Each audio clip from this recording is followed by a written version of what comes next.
All right, hello. Welcome to Monday night. Tonight we're going to be talking about properties of organic molecules. So that's going to be thinking about things like boiling point, polarity, water solubility. A lot of new concepts tonight. Some stuff you've probably heard of before, but in this particular context, looking at specific molecules, it's probably going to be new. So this is a video where if you're watching right now, it's a great opportunity to ask questions if stuff doesn't make sense. If you're watching later, you may want to kind of rewind and play some of these sections over again if whatever I'm saying isn't making sense, or you're trying to solve these problems but it just doesn't make any sense. So the point of what we're doing tonight is to try to relate structure with properties. So up to now, we've been dealing with structure. How are things actually connected together? On Friday, we talked about how to draw different kinds of structures, how carbon and hydrogen and oxygen atoms bond together to make these organic molecules. And tonight, we're going to be looking at how can we look at a structure of a molecule and make some predictions about the types of properties it's going to have. So what kinds of ways is it going to act as a real substance? And we can actually figure that out, or at least make some good guesses about that, just looking at the structure. All right. So another thing that you should know before getting started on this is that this is meant for a little bit more of a knowledgeable people with more chemistry background. This is from an organic chemistry class. This actually, it's not from exactly an organic chemistry class, but it's from a class where later in the semester. So it's meant for a class that has a little bit more of a background. So there's going to be some words and concepts in here that you probably haven't heard of, don't really understand, and that's fine. I understand that. I'm assigning this because the concepts are important for where we are in the class right now, but I'll go through some specific terminology tonight. All right, and again, if you're watching, please ask questions if there's anything that isn't clear to you. If you're watching later, still ask those questions. Send me a message on Discord or whatever.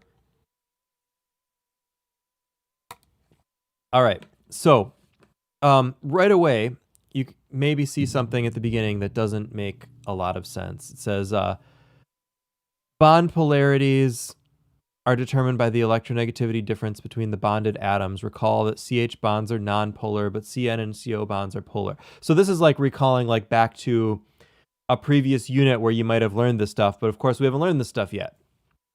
So let's talk about that, just that section here. What happens is we mentioned on Friday that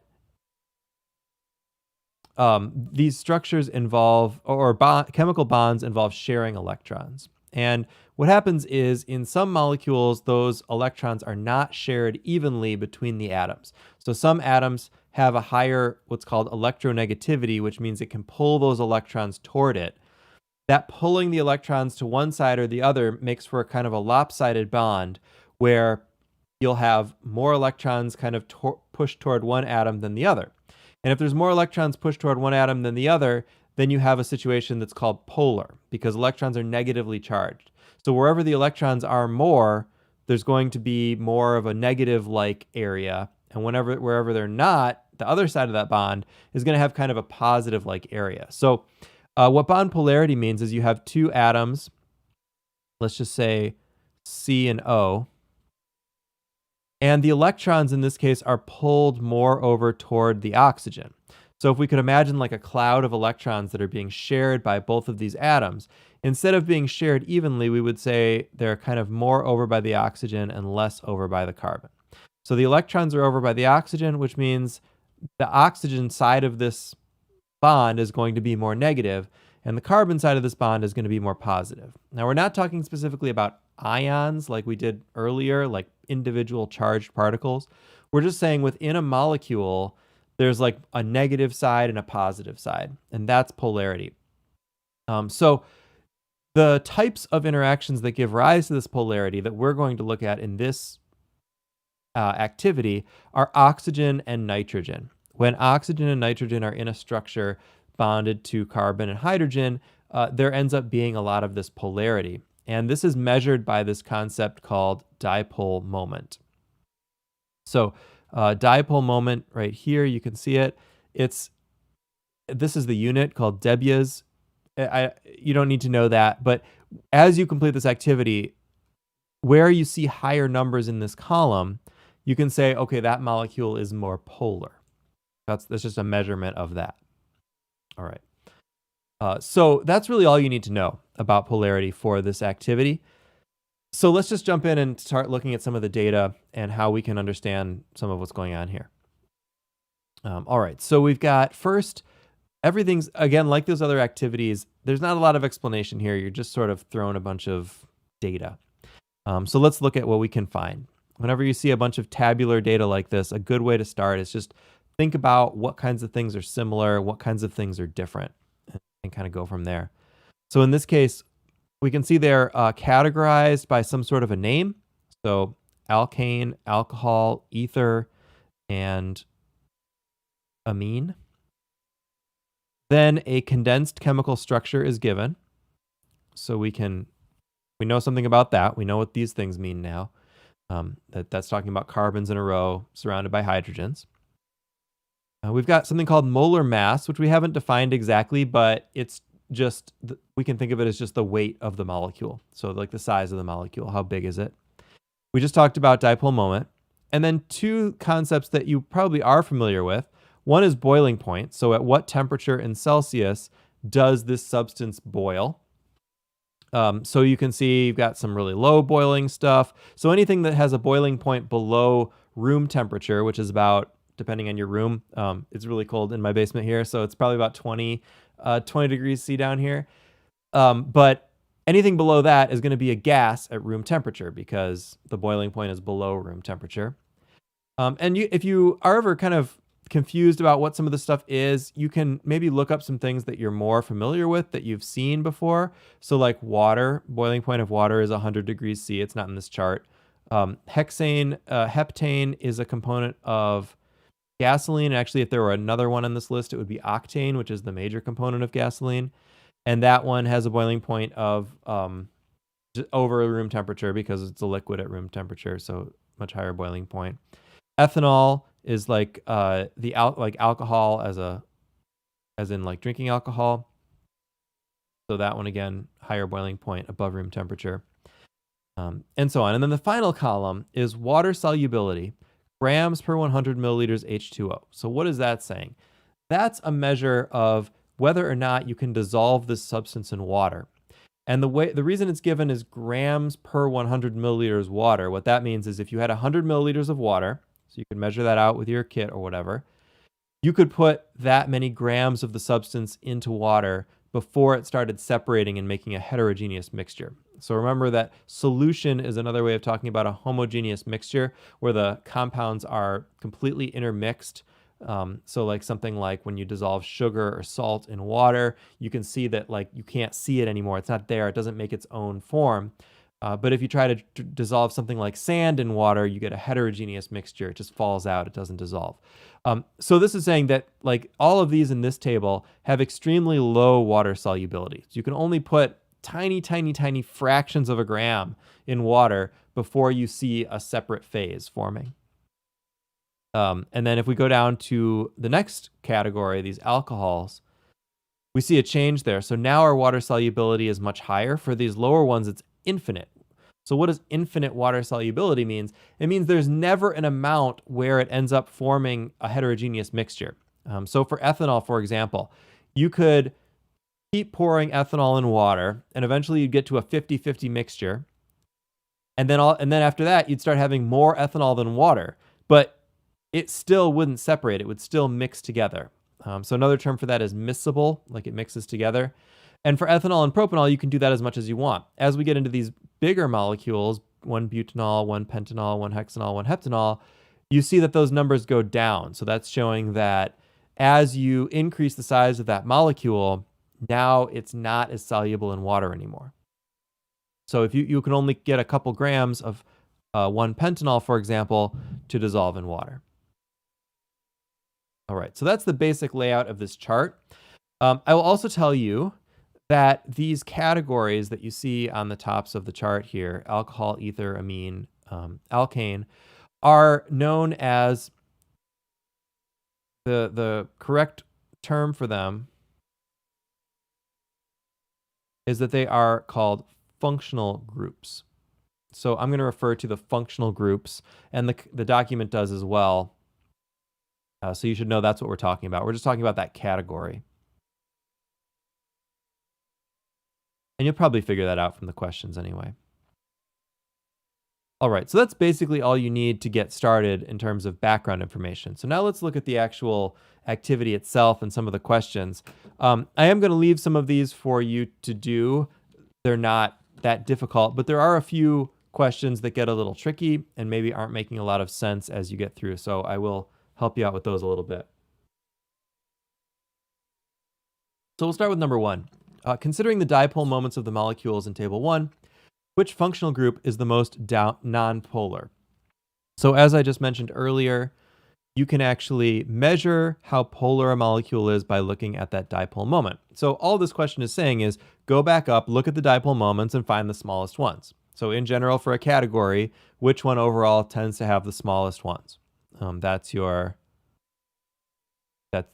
answer, you know.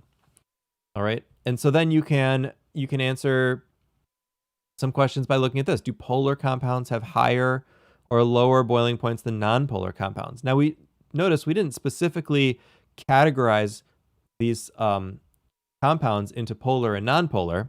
That's for you to do. Look at their polarities and then look at their boiling points and see if you can make any conclusions.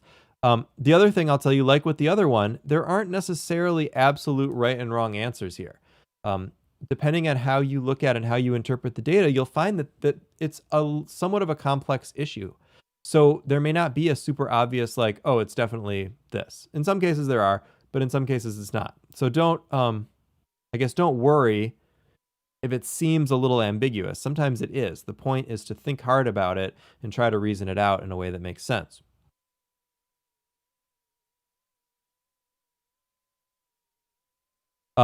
As I don't, if you don't remember from the last batch of these, whenever you see the CTQ, that stands for critical thinking question. So all this is saying is do question 5 again with another one.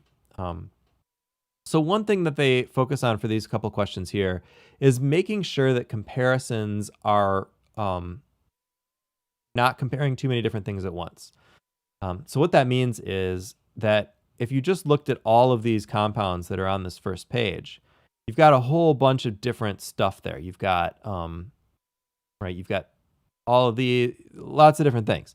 So if we want to compare across functional groups, so we want to compare an alkane to an alcohol, we have to pick ones that are similar. And the similarity that they ask you to look at is the molar mass. So whenever you're comparing alkanes to alcohols or alkanes to alcohols to ethers to whatever, you always want to just compare ones that are similarly sized.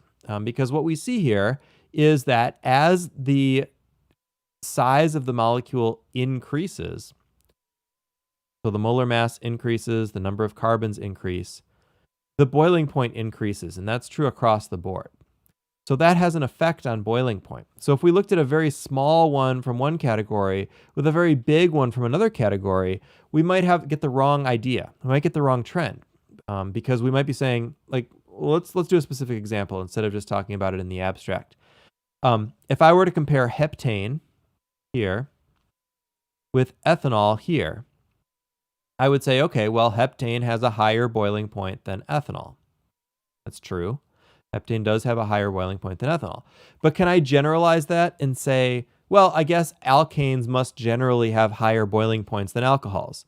No, that doesn't work because that was not a great comparison. We picked the biggest alkane and the smallest alcohol to compare. A better comparison would be to take similarly sized members of each group. So maybe propane and ethanol, which are both right around 45, so 44 or 46 in molar mass, their mass. So we would look at those two and say, okay, well, those are about the same size, but wow, now there's a very pronounced difference in boiling point. And then we can also extend that throughout the rest of the series. So then we can look at this one, which is about 58, and compare to this one, which is about 60. We can look at this one, which is about 7, which is 72, and compare to this one, which is 74, 86, 88, 100, 102, and so on. And we can actually do that across categories. So you can pick, like, let's say we want to look at one in every category all together. So we've got a 101 down here, a 102, a 102, and a 100. So that's probably a good batch to compare together to try to see if there are some differences overall between categories. The more data points you can make or you can get, the better. So if every size comparison seems to point to the same order of this thing having higher boiling points than this, or this being more polar than that, then that's a good rule, and you can go with that. You can make that conclusion. So that's the idea here, and then ultimately you get to this point where you're ranking the functional groups.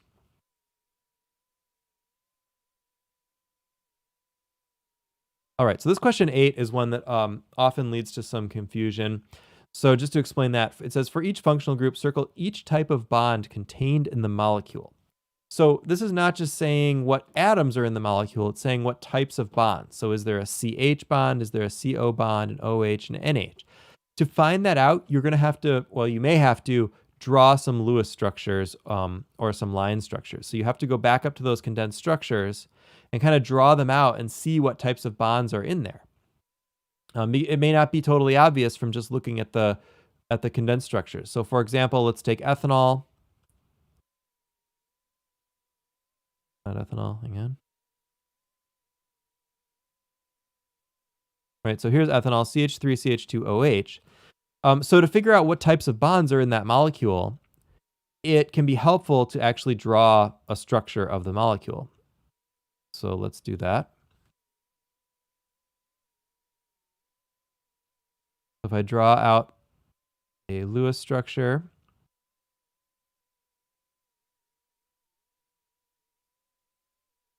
I can get something like that. And now I can pretty clearly see what types of bonds are in this molecule. I've got CH bonds, CC bonds, which are not listed in the table, CO bonds, and OH bonds.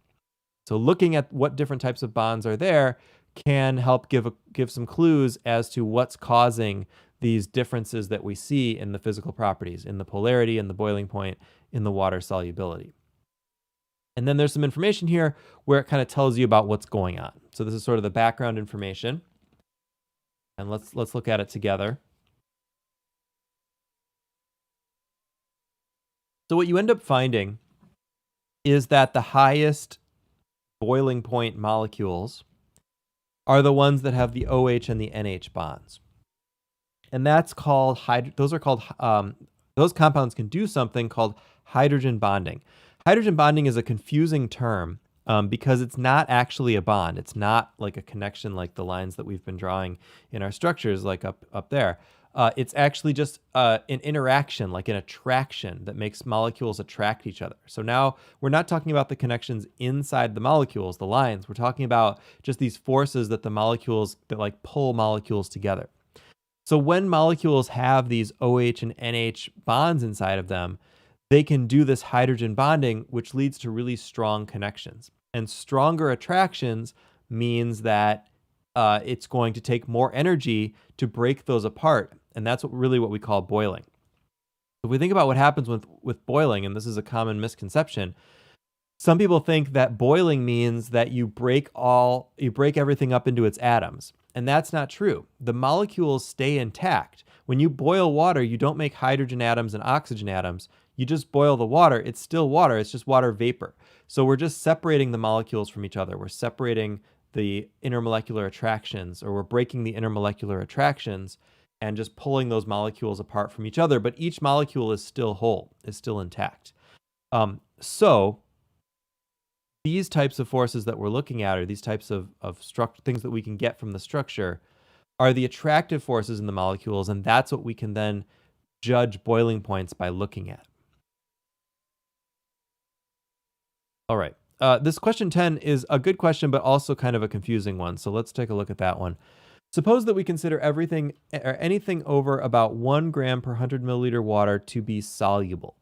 Then considering the water solubilities of the alcohols, ethers, and amines in table 1, The presence of one polar functional group is sufficient to dissolve a molecule containing about how many non-polar carbons? So that's a lot. It's just a lot there. That's one sentence with a lot of words in it. So I think it gets kind of confusing. So let's look at what that means. Go back up to our table. First part of that question says that anything under 1 for water solubility, 1 gram per 100 milliliter, is considered insoluble. So we can make maybe some little lines here to find that. So where does the water solubility go from soluble, greater than 1, to insoluble, less than 1? So in this case, it's right here. It's going from 7 to 0.25. In this next one, this is a little arbitrary. We can either put it here or we could put it here. So maybe we'll do both because that is just about 1. So depending on how much you want to, like I said, there's not always a super clear, obvious answer. Going up to this one, we can say maybe it's right. Oops, I had some way there. Going up to this one, we can say it is right here. Right? That's where it flips from a greater than 1 to less than 1. All right, so then let's take those two and kind of look at what's happening structurally across there. So what that's saying is that as we get bigger, as the molecules get bigger and bigger, the solubility goes down until it essentially becomes insoluble. And when we say molecules becoming bigger, what we're really saying is adding more carbon and hydrogen. And the important thing for the purpose of this question is the carbon. So notice like in this alcohol series up here, the top one has 2 carbons, then 3, then 4, then 5, then 6, and then 7 carbons. In the ethers here, we go from 2 carbons to 4 carbons to 6 carbons. And then in the amines down here, we go from 3 to 4 to 6 to 7. Right? So if we go back to that question, then it's asking how many carbons can you have before you go from soluble to insoluble? And essentially we're saying where are we crossing those lines? What that means on a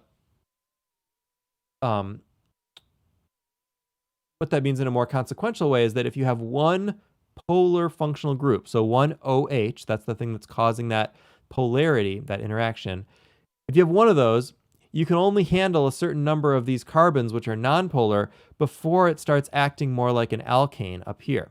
Notice this top, the top chart. This one a little too far there. You can see here, these are all just made of these carbons. They're totally nonpolar, and they're not soluble in water. So you need some polarity to be able to be soluble in water.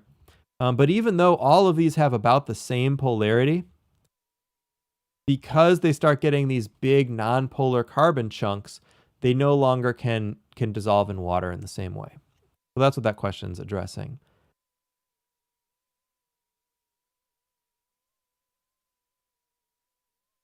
By the way, you don't have to watch this whole video before you get started on this. The other thing you can do is just kind of work your way through it, and as you get stuck, come back, check the video, see what I have to say about it, ask a question if you need to, something like that. Okay, so back to where we were. So now table 2 comes up. Now table 2 is actually the same as table 1. It's just another list of compounds with a new functional group called ketones so that you can compare it. And in this case, the boiling points aren't given. You're only given the structure and the water solubility. So you have to make your own conclusions from that in these exercises.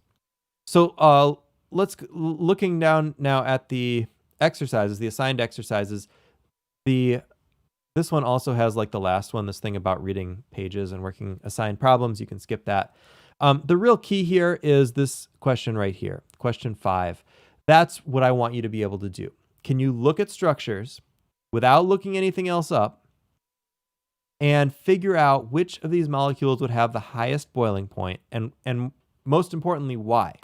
So not just make a guess, But using the concepts that you've learned in working through this packet, thinking about how structure affects boiling point and water solubility, which one of these should have the higher boiling point and why? So I'm not going to go through them all tonight because I want you to take a try to do it, to give it a try. See if you can figure it out, write it down, and then bring those answers back on Friday morning. We will go through all of these, and if you're getting them right, then you're in a good place to take the quiz, because it means that you're judging these things properly. So you can expect stuff like this on the quiz, judging which one has the highest boiling point. The other part of the quiz will be drawing the chemical structures, as we talked about last week. And then the third thing is making correct measurements with the number of significant figures. So really 3 topics there. Judging boiling points, intermolecular forces from here. Water solubility is part of that as well.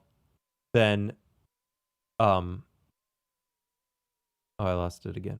Oh, the structures, chemical structures. And then finally, measurements from the first part of the week from the lab. All right. So that's this packet. Again, as you're working through it, let me know if you have any questions. It seems like Discord is probably the best and quickest way to reach me. Emails I'm getting them sometimes, sometimes not. So I will try to figure that out. I think if you put something about Chem 103 questions or something in the subject line, it might come through more easily. But if I'm not responding, as I've said before, just keep bugging me about it. Send me messages on Discord. Resend me the emails and say, hey, like, answer. And hopefully something will catch my eye and I'll be able to get back to you. All right. Any questions from anybody here live now? Otherwise, I'll sign off for the evening.